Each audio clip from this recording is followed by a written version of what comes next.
former Vice President of Officiating and Senior VP of Officiating of the National Football League, Dean Blandino. Good to see you, sir. Nice to see you. Before we get in all this, I see on your history here, NFL officiating intern, 1994. So this is deep into the Tagliabue years, right? Okay. Right in the middle of the Tagliabue years, the sweet spot of the Tagliabue years. Uh-huh. And I started as an intern, and the NFL actually called my house. We didn't have cell phones at that point. Called my house about coming in for an interview for an internship, and my mom thought it was one of my friends playing a joke and almost hung up. So your mom answers the phone. My mom answered the phone and was like, "Who is this?" And I was like, "Mom, give me the phone." It was, yeah.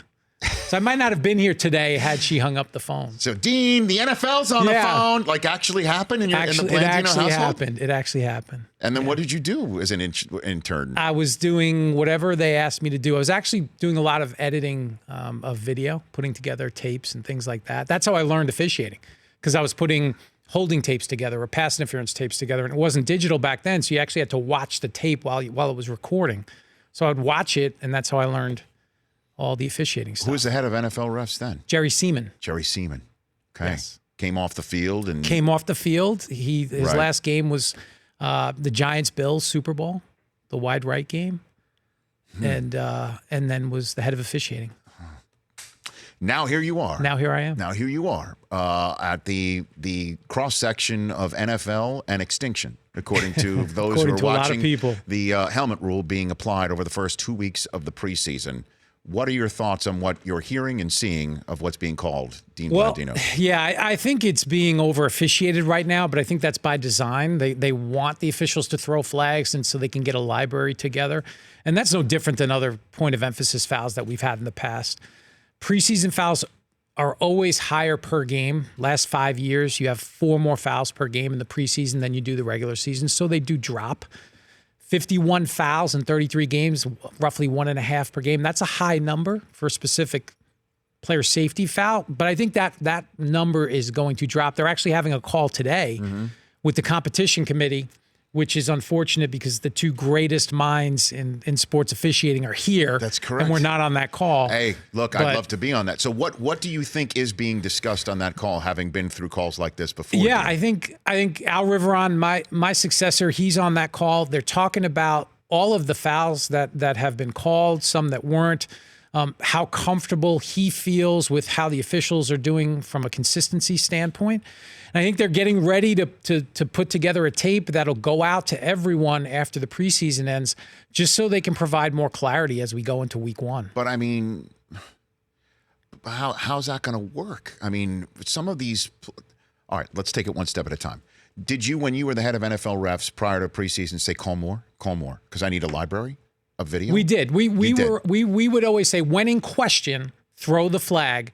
Because it's easier to tell the official we don't want that called than we do want it called. We can always pull it back. So that happened in 2014. We had the points of emphasis with defensive holding.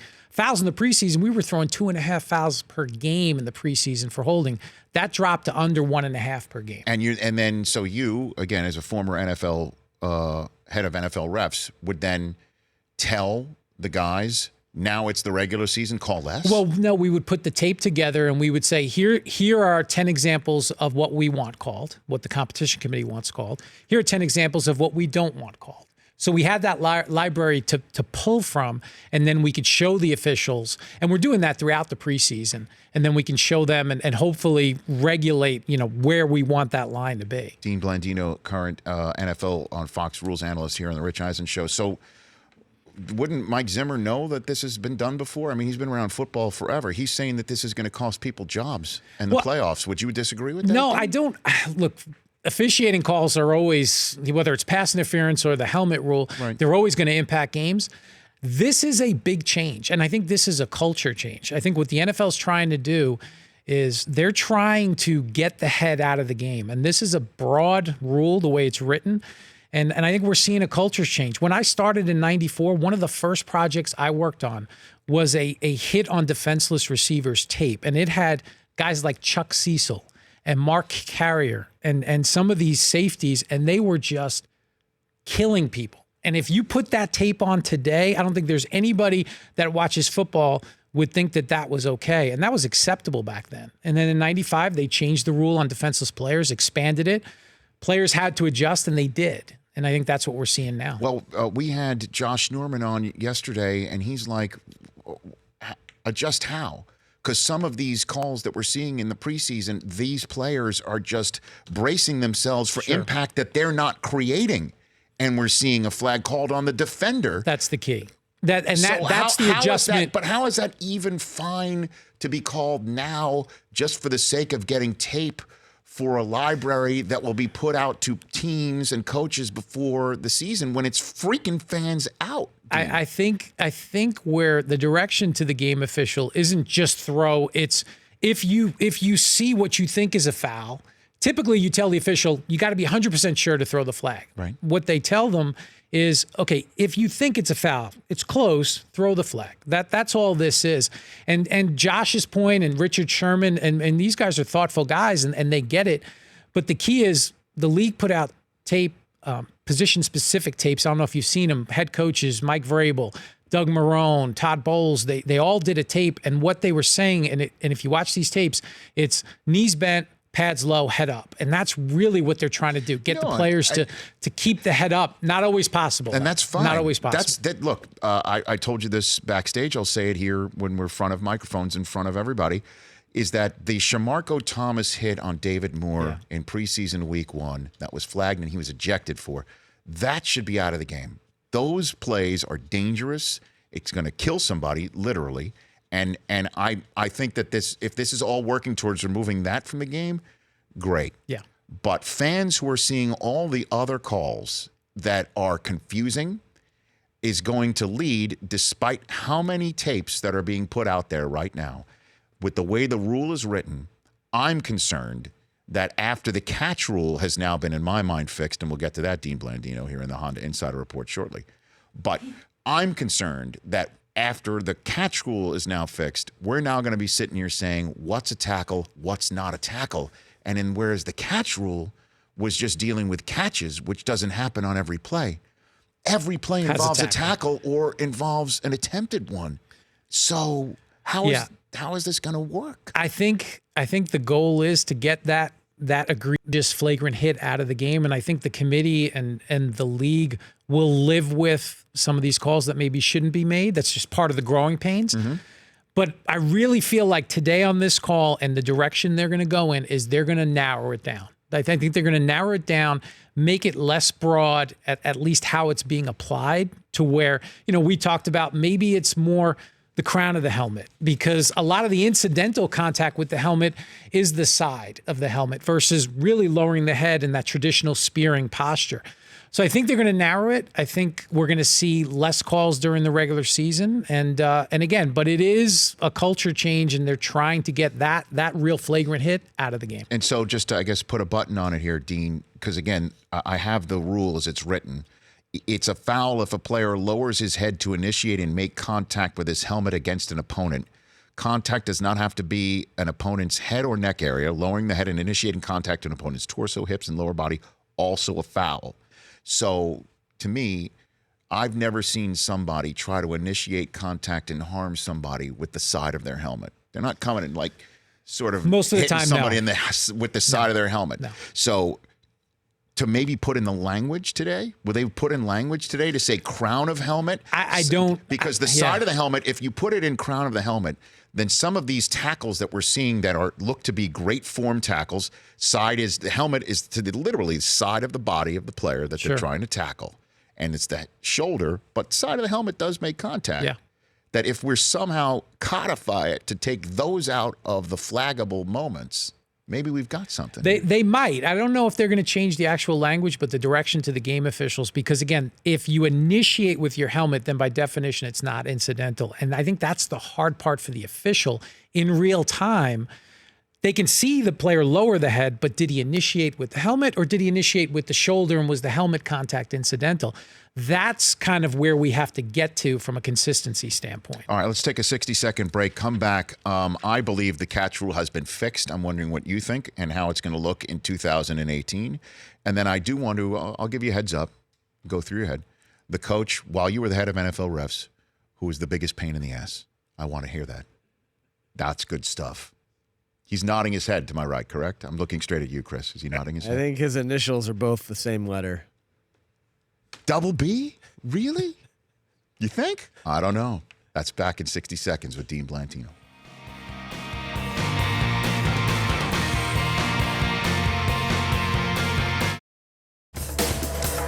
All right, welcome back to the Rich Eisen Show. Dean Blandino, NFL on Fox rules analyst, along with Mike Pereiro, who I always, had some moments going back and forth on NFL Network with him, NFL Total Access, in the official review segment that you also took over. That's right. I never did one with you, though. And, I would always go back and forth with Pereira. Tuck rule, got to get out. And he goes, no, it add more gray area to it. And I'm like, what's more? There's nothing gray about taking a football from the side of your helmet and bringing it down. Sure. What more is an indication of I do not intend to throw than by tucking a football, right? So I tilted at that windmill, and then it got changed. I'm not going to say My first year. Your first year, right? In charge of you got officiating. It done. Did you get it done? I got it done. Did you push it across the goal line? I pushed it across the goal line. Was that one of the first orders of business? Was that one of your first orders of business? That was one of my first orders, yeah. See, that's why you and I get along. I know. So I can't take full credit for it? We'll give How much credit? How much percentage-wise? 13%. I'll take it. That's Kurt Warner's number. I'll take it. Okay. So the catch rule drove me nuts that I would hear, and it was under your administration of let's teach the public more, that'll fix it. It's the catch rule. Not so much, right? Look, what they did with the catch rule, the competition committee, is something that exercise had been done for since Calvin Johnson. Right. So this isn't a new issue. No, I know. And we all got it. We looked at these plays, Des Bryant, Calvin Johnson, the Jesse James play, and everybody thought they should have been catches, right? The man and the woman in the bar. Exactly. To the I hate to use that term, but the average fan, that's a catch, right? So how do you write a rule to make that a catch? But the committee always thinks about unintended consequences. It was, say what you want about the old rule, and I don't think the old rule was perfect, but there was a bright line. Look, if you were going to the ground, you got to hold on to it when you land. I know, but going to the ground for somebody in the era of somebody the size of Des Bryant, he could cover an entire first down 10-yard span just with 3 steps. No question. So I think what they did, they accomplished what they wanted to do, which was they made those plays catches. I'm just curious as to how it's going to play out now when we're debating, not did he hold on to it when he went to the ground, but did he make a football move, or did he have the opportunity to make a football move? I think that's going to be the debate. That's the gray area. That's the gray area. And so we'll see. I like that the rule is more in line with what people think. I like that. Because I've had to defend that rule for a long, long time.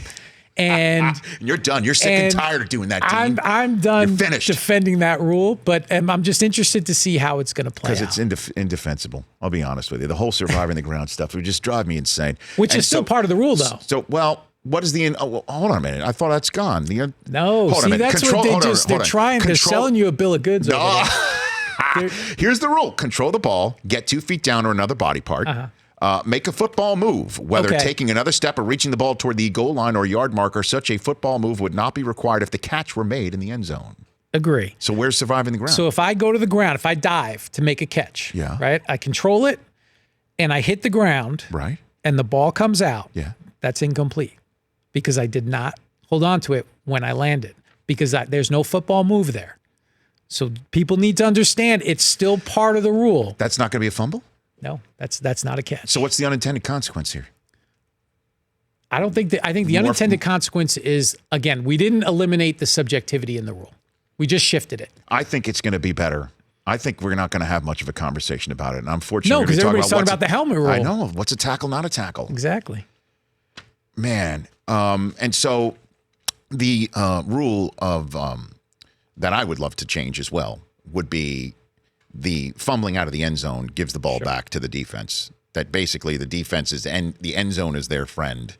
That they get the ball back. In that situation, it is. Why is the rule that way? I think the rule has been that way because it's consistent with other loose balls that the offense puts into their opponent's end zone. So a punt, the kickoff, right, an interception. So from a consistency standpoint, that's what it's always been. And I think the committee and all the discussions they've had about that rule is they feel like you've done a bad thing, you've fumbled.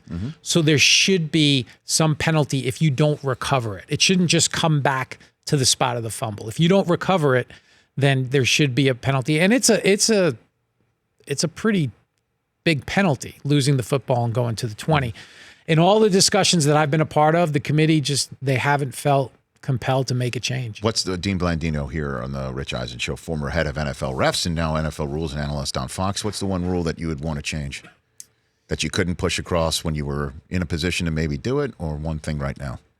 I like where the game is. I don't think we need to change a ton of rules every year. I really do. There's some things maybe in the timing of it. I'd love to speed up replay. I'd love to make it just more efficient. I hate, even when I was a part of it, those reviews that take 2.5 minutes, it kills the flow of the game. We noticed last year that when it was the first year of Al Riveron, that they changed the way that replay was used in catch, not a catch, from snap one all the way up to Kelvin Benjamin's catch in Week 16 that was ruled not a catch.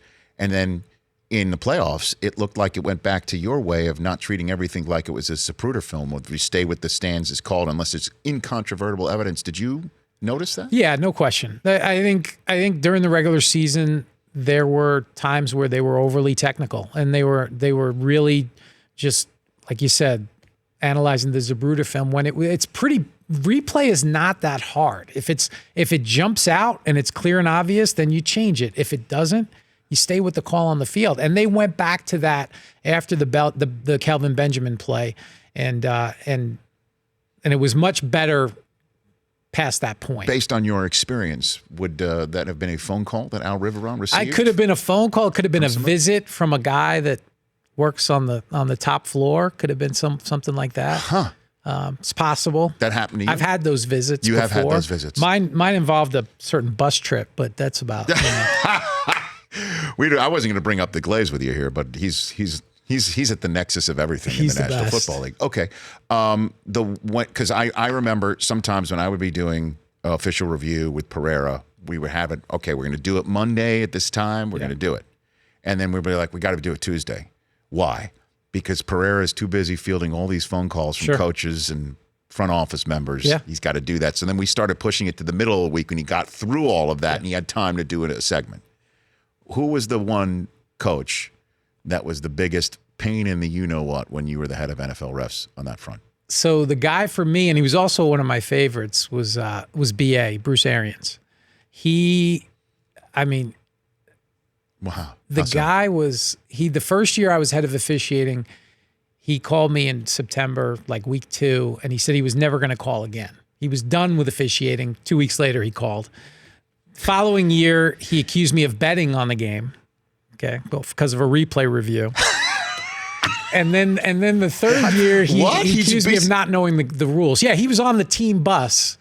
The guys that were on the bus do a great impression of him. He MF'd me after the game. Leaving the stadium? I mean, leaving the stadium. Was there another game going on that you had to be? No, it was a Thursday night game. Okay. So it was late on the East Coast. He just let me have it. And I always just let him go. And I just said, you know what? Watch the tape tomorrow and then call me back. And he went from 100 miles an hour to 0. He was like, okay, I'll call you tomorrow. And they do a great impression of it because he's just going crazy. And then he's like, all right, I'll call you tomorrow. And he called me the next day and we had a good discussion. But he was the best. He's the best, even though he was up. The best and the worst all at the same time. Yeah. Now you thought it would be Belichick, right? Yeah. Chris, what was your relationship with Belichick? Bill, I always enjoyed talking to Bill. Bill understands officiating on a level that not a lot of coaches, at least in my experience, understood. He understood that officials make mistakes. He really spends a lot of time with the rules. We would talk probably every Friday about different situations. They would spend a lot of time with the team. When their rookies come in, they go through a pretty comprehensive review on the differences between the college rules and the NFL rules. So I always enjoyed talking to Bill, and he was always great with me. You would just on every Friday during the season? Typically during the season, he would call later in the week, maybe not every Friday, but most Fridays, and we would talk about, things that came up or things that he was concerned going into the next game? Because we're always talking about how the Patriots players are always locked in situationally. Yeah. And when there's a ball that's just loose on the ground and most teams just walk away from it thinking that the play's over, someone from the Patriots is going to scoop it up and score. Yeah. And you saw that in a... Oh, I absolutely saw that. And now you're seeing most teams are, they have somebody that handles officiating. They have like an analytics person that studies the crews. I mean, they'll break down the crews like they break down their opponent. They'll know this crew coming in calls more, offensive holds than most crews. But Bill was always, he really focused on that and the rules part of it. And I always appreciated that. Dean, I appreciate you coming in. Let's do this a little bit more regularly Absolutely, here in I'd Southern love California as you're getting set along with Pereira to take on yet another National Football League season. NFL on Fox. Thursday Night Football is on NFL on Fox starting again tomorrow night. Buck and Aikman are going to have the Eagles and the Browns on Fox kicking off preseason week number 3 as we see the further destruption of the National Football League due to a helmet rule that I think we just fixed. We just fixed it. We got to jump on that call. That's right. So I got 13% of it, and you got 87% of it. That's the way it works. The Rich Eisen Show, weekdays at noon Eastern on Audience.